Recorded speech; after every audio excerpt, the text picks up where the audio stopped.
وہ جو شعلہ کے پاس بیٹھی باتوں میں مگن تھی، جبکہ دل میں ایک انجانا سا ڈر بھی تھا کہ نہ جانے برہان کیسا ریئیکٹ کرے۔ جب تن فون کی بنٹی بیپ بجی، اس کی جانب متوجہ ہوئی۔ جب زرش نے فون اٹھایا تو لائف لائن کا میسج جگمگا رہا تھا۔ اس نے دھڑکتے دل سے میسج کھولا، اندر لکھا اس کا تحکم بڑے انداز میں لکھا میسج اس کے اوسان ہتا کر گیا۔ گھبراہٹ میں اس کے ہاتھ میں پکڑے کپ سے چائے چھلک کر اس کے کپڑے پا گری۔ زرش کے ماتھے پر سینے کے ننھے قطرے چمکنے لگے تھے۔ وہ کیسے بھول گئے تھے کہ برہان اسے بخش دے گا۔ یہ حرکت کر کے اس نے برہان کے جنون کو بھڑکا ڈالا تھا۔ کتنی چاہ سے وہ اسے اپنے لیے تیار ہونے کا کہہ کر گیا تھا، اور زرش اس کی لو دیتی نظر سے اس کے جنون، اس کی محبت سے گھبرا کر میں کیا گئی تھی۔ کیا ہوا زرش، طبیعت تو ٹھیک ہے تمہاری؟ شعلہ سیب کا ٹکڑے منہ میں رکھ کر بولی۔ تعجب سے اس کی گھبرائی ہوئی رنگت دیکھی تھی۔ ہاں ٹھیک ہوں۔ وہ اپنی پیشانی پر آیا پسینہ صاف کرتے بولی۔ اب کیا بتاتی کہ دن بہ دن برہان کی بڑھتی جسارت، اس کی مانی ہزی نصوص کے لمس سے وہ کس قدر بکھلا جایا کرتی تھی۔ وہ برہان کو پسند کرتی تھی، اس کی خواہش کہ برہان کے دل پر راج کرے، اور جب اس کی مراد پوری ہوئی وہ بڑے دھڑلے سے اس کے وجود، اس کی روح تک میں اتر کر اسے اپنی شدت سے آگاہ کرتا، اسے گھبرانے پر مجبور کر دیتا تھا۔ اس کا یہی جنون بڑا لمس کی شدت سے زرش روحانی ہو جاتی تھی۔ تو گھبرا کیوں رہی ہو؟ کچھ نہیں بابی، وہ برہان لینے آ رہے ہیں تو۔ وہ فون ٹیبل پر رکھتی ہلکا سا مسکرا کر بولی۔ ارے تو اس میں پریشان ہونے والی کیا بات ہے؟ وہ اس کی پریشان صورت دیکھ کر بولی۔ وہ بابی، انہوں نے منع کیا تھا کہ آج میں کہیں نہ جاؤں، اور میں بنا بتائے آ گئی۔ وہ انگلیاں مروڑتے بولی، جبکہ اس کی بات سمجھ کر شعلہ مانی ہیز جیسا مسکرائی۔ تو یہ بات ہے، پھر تو تمہیں نہیں آنا چاہیے تھا، آخر کو برہان بھائی کو اتنے دن بعد تو اپنی بیوی سے رومانس۔ شعلہ نے بات ادھوری چھوڑ کر اس کا سرخ چہرہ دیکھا جو نچلا لب کچل رہی تھی۔ وہ ناراض ہوں گے؟ زرش منائی۔ تم مناؤ نہ، کیسے؟ دیکھو ایسے منہ پر جیسے باندھے جاتے ہیں، وہ بھی میں تمہیں بتاتی ہوں۔ زرش جیسے جیسے سنتی کہ قانون سے دھواں نکلنے لگا تھا۔ نہیں بابی، مجھ سے یہ نہیں ہوگا۔ وہ گھبرا اٹھی۔ تو پھر تمہاری بحث نہیں ہے آج؟ شعلہ کندھے اچکا کر ویسے ہی سیب کھانے لگی کہ زہیب کو انہی طریقوں سے روکنے کی کوشش کری، پر وہ الگ بات، اس کا زہیب پر الٹا اثر پڑتا تھا، اور وہ بس گڑ کر رہ جاتی۔ بابی پلیز، اب برہان کو منع کرے۔ یہ تم میاں بیوی کا مسئلہ، میں بیچ میں پڑوں گی تو تمہارا شوہر اور ناراض ہو جائے گا۔ چلو شاباش، جاؤ اب تیار ہو، وہ پہنچنے والا ہوگا۔ شعلہ اس کی حالت سے محظوظ ہوتے شرارت سے بولی۔ زرش پیر پر ٹھک اندر چل گئی۔ میں کیوں ڈر رہی ہوں؟ بس گاڑی ہی تو آئی ہوں، اتنے دنوں سے نہیں آئی تھی، اور ویسے بھی بیجی ڈیڈ کی اجازت سے آئی ہوں۔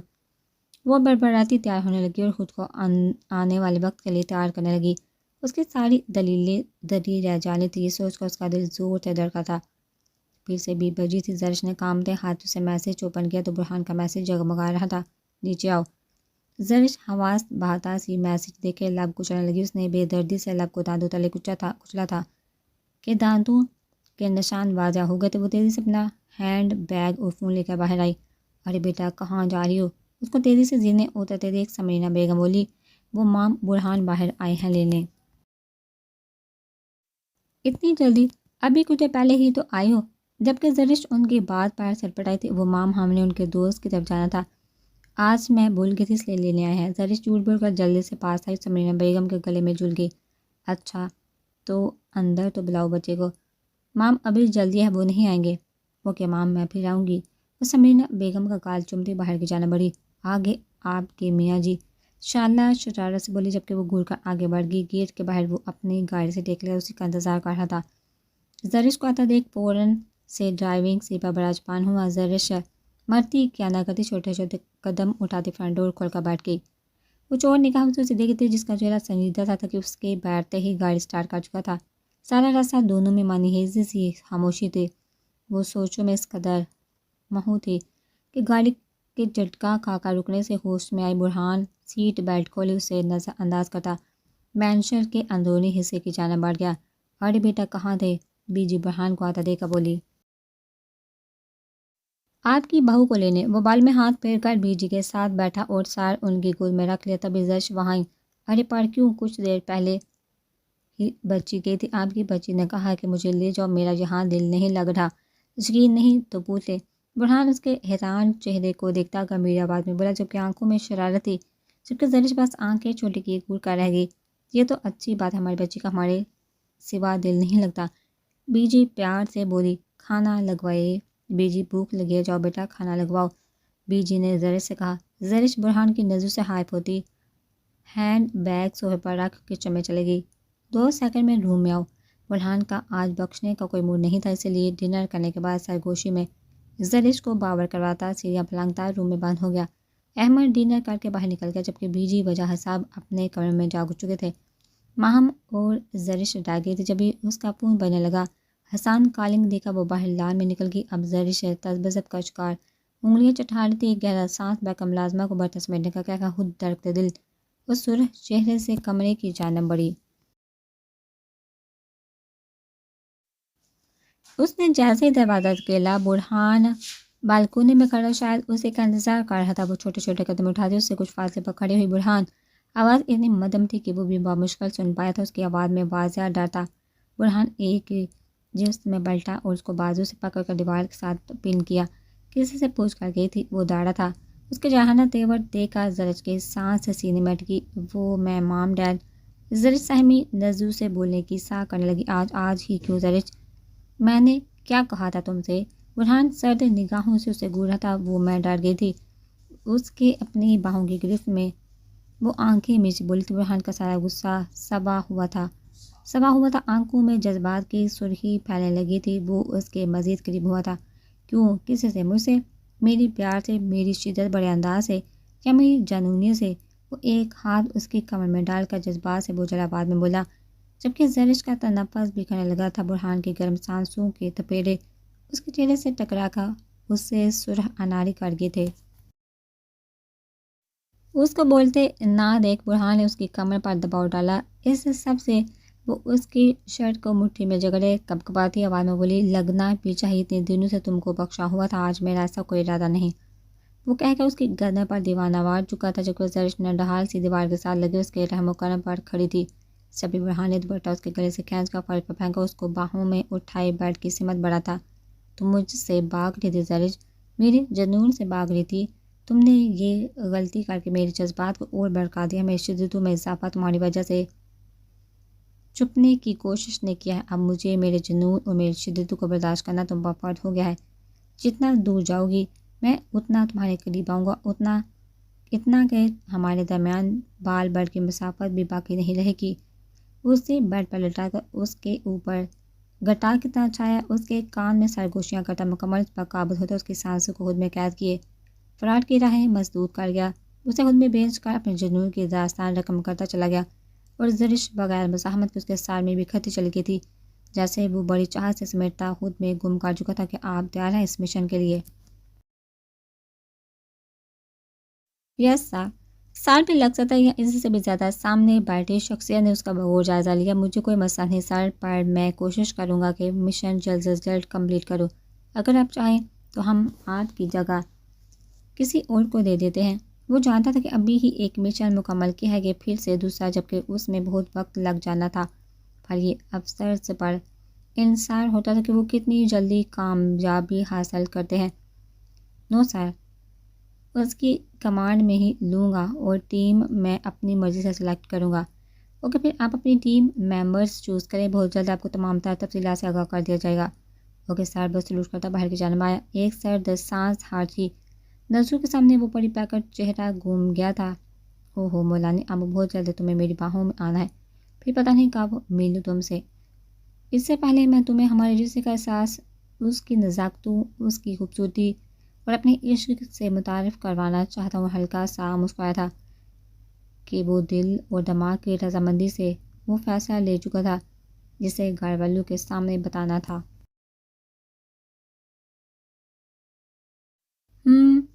تو شاید سائیں بہت دنوں سے آپ ہمیں فراموش کر رہی ہیں، آج احساس دلا جائے اور کچھ حساب کتابی چکتا کیے جائیں۔ وہ بڑبڑائے، آنکھوں میں سرخی ڈوری پڑنے لگے تھے، چہرے پر چٹانوں کی مانند سخت تاسا سجائی گاڑی میں بیٹھا تھا کہ اس کے ذہن کے پردوں پر ایمان کا رخصتی سے انکار کرنا گم رہا تھا۔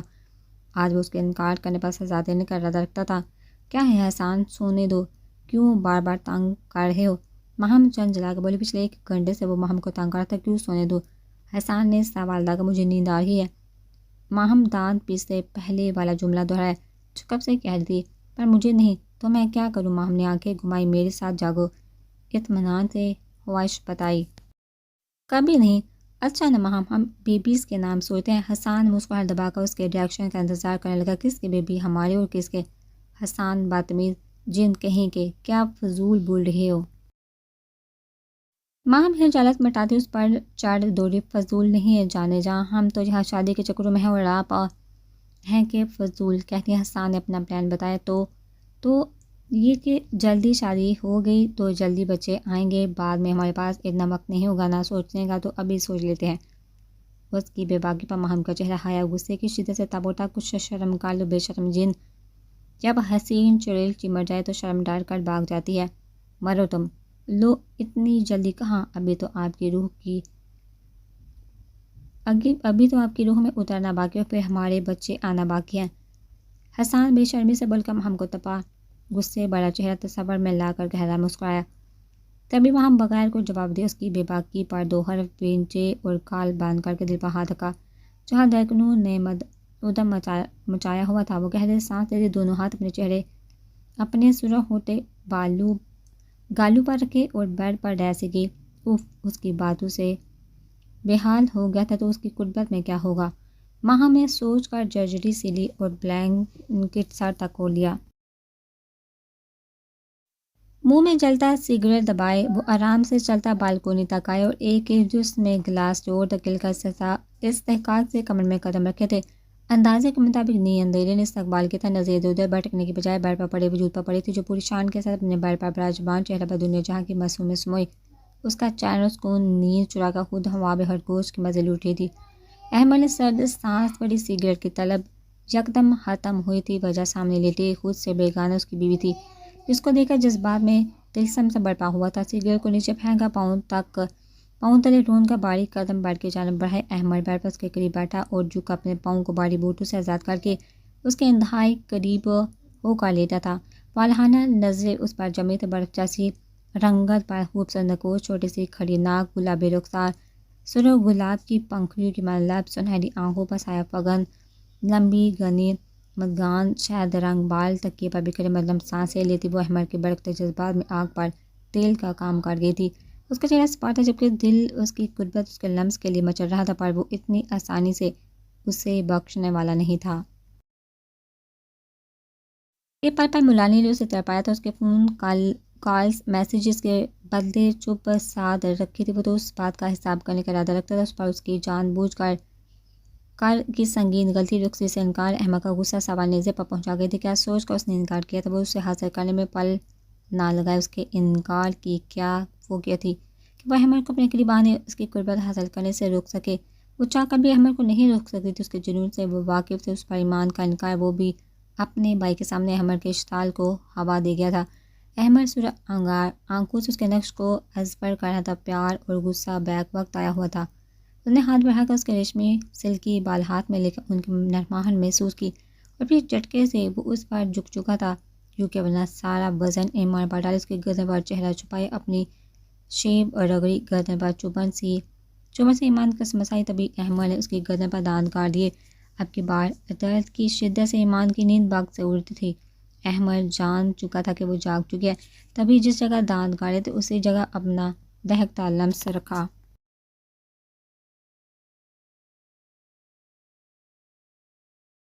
کار کی وجہ وہ اپنی منمانیاں کرتا گمبھیر سرسری آواز میں بولا جبکہ ایمان اپنے اوپر اس کا وزن نہ برداشت کرتی اس کو دور کرنے کی تگ و دوگ میں ہانپنے لگی تھی۔ اس کی مزاحمت پر احمد نے چہرہ اس کی گردن سے نکال کر اسے دیکھا جو بالکل خاموش آنسو بہاتی اس کے سینے پر ہاتھ رکھے دور دھکیلنے کی کوشش کر رہی تھی۔ جواب نہ پا کر احمد کا میٹر شارٹ ہوا تھا۔ اسے ایمان پر ٹوٹ کر پیار آ رہا تھا پر غصہ رکاوٹ بن گیا۔ وہ پوری طرح ایمان پر چھائے اس کے بازو پر اپنی آہنی گرفت جما چکا تھا کہ سوائے سانس لینے کی حرکت کا سوال ہی پیدا نہیں ہوتا تھا۔ بولو سائیں، ہمت بھی کیسی ہوئی تمہاری؟ کیا سوچ کر تم نے انکار کیا؟ احمد پیشانی پر تیوری چڑھائے اسے سے استفسار کر رہا تھا۔ تمہیں لگتا ہے کہ تمہارے انکار کی میری نظر میں ویلیو ہے؟ میرا یہاں پل پل مشکل سے کٹ رہا ہے اور تم ہو کہ انکار کر رہی ہو؟ ڈیمٹ! احمد دورانی اس کے جبڑے کو اپنے ہاتھ کی سخت گرفت میں دبوچ کر داڑا تھا۔ بہت غصے میں تھا، اس کا دل کر رہا تھا ابھی مولانی کو رخصت کروا کر لے جائے۔ غصے کی شدت سے آنکھوں لہو رنگ ہو چکی تھی۔ وہ مولانی کے لیے دن بہ دن شدت پسند ہوتا جا رہا تھا۔ آج ایمان کی ناراضگی میں کہیں بعد اس کے کان میں ہتھوڑے کی مانند گونجی تھی، جبکہ ایمان اس دیو ہیکل یونانی دیوتا کو اپنے اوپر حاوی دے کر سانس تک رو گئی تھی۔ وہ ناراض تھی اسے، جو اتنے دیر سے بودے ہوئے تھا اور اب اچانک سے آ کر حق جتا رہا تھا۔ سنہری آنکھوں میں ہلکورے لیتا پانی جھلکنے کو بےتاب تھا۔ سب کے احمد اس کے دائیں بائیں ہاتھ کے اس کے چہرے کے اتار چڑھاؤ دیکھ رہا تھا۔ وہ آج اچھی طرح سے اس کا دماغ ٹھکانے لگانے کا سوچ چکا تھا، تبھی کوئی رعایت برتے بغیر اس کے بالوں کو مٹھی میں جگڑا تھا۔ احمد مجھے درد ہو رہا ہے، ایمان روتی ہوئی بولی۔ احمد نے گرفت دلی کے بغور اس کا چہرہ دیکھا، چولہا بینچے بنا اس کے سوال کا جواب دیے زخمی نگاہوں سے اسے دیکھ رہی تھی۔ احمد کو اپنا دل ان نین کٹور میں ڈوبتا محسوس ہوا۔ غصہ جیسے بھول گیا تھا، ایک اور جذبہ سر چڑھ کر بول رہا تھا، اس نازک جان کو خود میں سمو لینے کا۔ پر بھی خود پر قابو رکھتے ہوئے جھٹکے سے اس پٹ سے اٹھا، پاؤں بیڈ کے نیچے لٹکائے شوز پہننے لگا۔ ایمان میں بھیگی پلکوں سے فوراً اٹھ بیٹھی۔ احمد نے گردن ہلکی سے گھما کر اسے دیکھا، جو سراپا قیامت بنی اسے ہی دیکھ رہی تھی۔ احمد کی نظریں اس کی گرد پر پڑی، جو اس کی گستاخیوں اور شدت سے سرخ پڑ چکی تھی۔ صورت بے جان بجا تھے، وہی کالر بون سے ذرا اوپر دانتوں کے نشان واضح تھے۔ احمد کے لب مسکراہٹ میں ڈلے تھے۔ اس نے ہاتھ بڑھا کر اپنی انگلی ان دانتوں کے نشان پر رکھی۔ نہیں بتانا چاہتی تمہاری مرضی، پر اب تم سے ان غلطیوں کا حساب ہماری ویڈنگ نائٹ لوں گا، اپنے طریقے سے۔ جتنی غلطیاں کرو گی وہ سب جمع ہوتی رہیں گی اور پھر شادی کی رات احمد نے بات ادھوری چھوڑی۔ اب سے ہماری ملاقات ٹھیک ہماری مہندی کی رات ہوگی۔ وہ اس کے سرخ تپے چہرے کو گہری نظروں سے دیکھتا اٹھا، بالکونی کی جانب قدم بڑھائے۔ ساتھ ہی اگلی ملاقات کا بھی بتا چکا تھا۔ ایمان کا دل دھک دھک کر رہا تھا، وہ تنفس بحال کر اسے جاتا دیکھ رہی تھی۔ میں ناراض ہوں، اس نے ہمت کر کے کہا تھا، میں منا لوں گا، تم پوری طرح میری دسترس میں آ جاؤ، پھر میرے منانے سے پہلے ایمان جایا کرو گی اور دوبارہ ناراض ہونے کا تصور بھی نہیں کرو گی۔ وہ بنا مڑے اپنی لمبی چوڑی دلیل سے اس کے 14 طبق روشن کرتا اس کی ناراضگی کو ختم کر چکا تھا۔ جس کام کے لیے آیا تھا اس کا اچھے سے مولانی کو سبق سکھایا تھا، وہ اس کو باور کرواتا اس کی نظروں سے اوجھل ہو چکا تھا۔ آج اتوار کا دن تھا، سب گھر میں موجود تھے۔ جب وہ نک سک ساتیار بلیک جین پر وائٹ شرٹ پہنے، جس میں اس کا ورزشی جسم، چوڑا سینہ، پھولے ہوئے مسلس واضح طور پر شرٹ کے اوپر سے دکھ رہے تھے۔ مجھے آپ سب سے ضروری بات کرنی ہے۔ وہ صوفے پر آرام دہ حالت میں بیٹھ کر ایک نظر سب کو دیکھا، بولا۔ سب نے سوالیہ نظروں سے اسے دیکھا تھا۔ میں شادی کرنا چاہتا ہوں، اس نے کہہ کر نظر فون کی سکرین پر جما لی، جبکہ باقی سب کے چہرے پر خوشگوار حیرت تھی۔ نکاح میں کر چکا ہوں، اب بس رخصتی کروانی ہے اب کی بار۔ اس نے بم پھوڑا تھا، نچلا لب دبائے چور نگاہوں سے ان کے چہرے کو دیکھا تھا۔ نکاح کر چکے ہو تو رخصتی کروا کر بھی لے آنا تھا، ہمیں بتانے کی کیا ضرورت تھی؟ وجہ صاحب غم اور غصے سے تن دیا بولے۔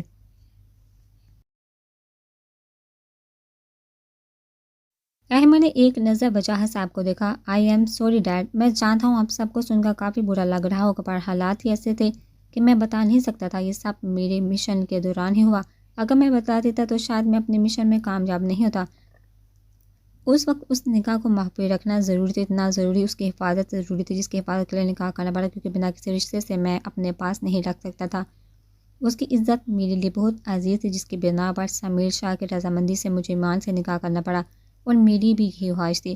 اب کی بار دوسرا بم پھوڑا تھا، ساتھ ہی لمبی چوڑی تفصیل سے ان کو حالات سے آگاہ کیا تھا۔ ایمان سے نکاح زرش اور ماہم بیک وقت پلی نہیں بلکہ چیخی تھی۔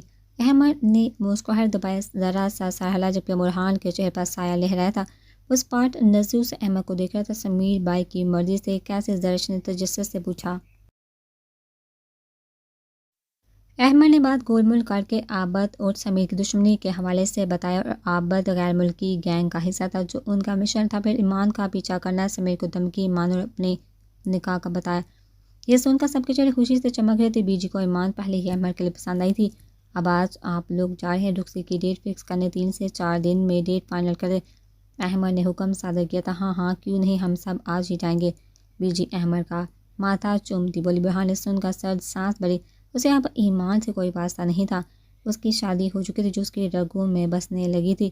اس نے سر جھٹکا کہ اب وہ اس کے چھوٹے بھائی کی بیوی تھی، اس کے بارے سوچنا بھی گناہ تھا۔ میں سب کے لیے میٹھا بنا کر لاتی ہوں۔ زرش چہک کر اٹھی تھی، تبھی اپنا سر تھام کر واپس صوفے پر گھڑی۔ کیا ہوا ماں؟ ہم نے جلدی سے تھاما۔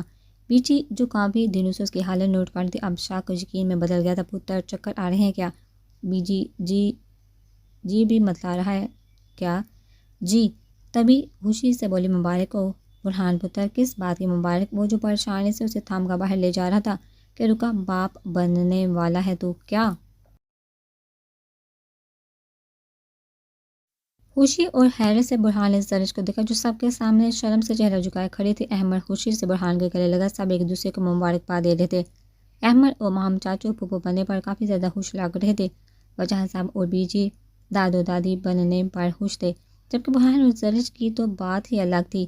کچھ دیر بعد ڈاکٹر نے آ کر وہی بتایا جو بیجی نے کہا تھا۔ وہ اسے ریسٹ کی تلقین اور کچھ ضروری ہدایت دیتی چلی گئی۔ وجہ صاحب سمیر شاہ کو شام میں اپنی فیملی کے ساتھ آنے کا اور ڈنر شاہ ولا میں کرنے کا بتا چکے تھے۔ سمیر جانتا تھا کہ صاحب کیوں آ رہے ہیں۔ اف کیا ہے، آنکھیں کہاں ہیں تمہاری؟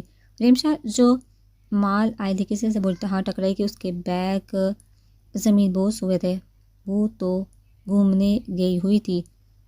مقابل مسکراہٹ دبائے ریمشا کو سلگا گیا۔ ریمشا جو زمین سے اپنے بیگ اٹھا رہی تھی جاذب کی آواز پر جھٹ سے سر اٹھا کر اسے دیکھا جو دونوں ہاتھ جینس کی پاکٹ میں ڈالے اطمینان سے کھڑا تھا۔ جاذب سے عزت میں مال سے نکلتے دیکھ چکا تھا، جب بھی جان بوجھ کر اس کے ٹکرائی یہ بھی متوجہ کرنے کا ایک طریقہ تم ڈائنا تم میرے پیچھے کر رہے تھے۔ وہ بیگ وہی چوڑی سیدھا ہوتے چلائی خوش فہمی وہ بول کر جہاں وہاں دیکھنے لگا۔ مجھ سے ٹکرائی کیوں؟ میں کب ٹکرایا؟ تم ہو ٹکرے مارتی پھر رہی ہو، مجھے بھی مار دی تم نے، بکری نہ ہو تو۔ وہ اپنا بازو سہلاتا مصنوعی دکھ سے بولا کہ ٹکرے مارنا تو تم بکروں کا کام ہے، ڈائنو ساری میری چیزیں گرا دی، اٹھا کر دو۔ وہ ہاتھ کمر پر ٹکائے جاذب کو آنکھیں دکھا کر بالغ ادا سے پیچھے جھٹکتی روپ سے بولی واٹ می؟ جاذب نے حیران کن ہوتے پوچھا یس یو۔ ریمشا نے دانت پیستے کہا you want me to pick it up? Jazib نے خود کی جانب انگلی کی ایک بار پھر سے پوچھا ہاں ہاں تم ہی، سمجھ آ رہی ہے تم مطلب تم خود اٹھا کر دو میرا سامان۔ ریمشا تو پھٹ پڑی تھی اس کے بار بار پوچھنے پر۔ عقل سے پیدل انسان، اتنا بڑا ٹکڑا دماغ سے خالی سجایا ہوا ہے، ایک بار کہی بات بھیجے میں نہیں گھستی۔ وہ با آواز بڑبڑائی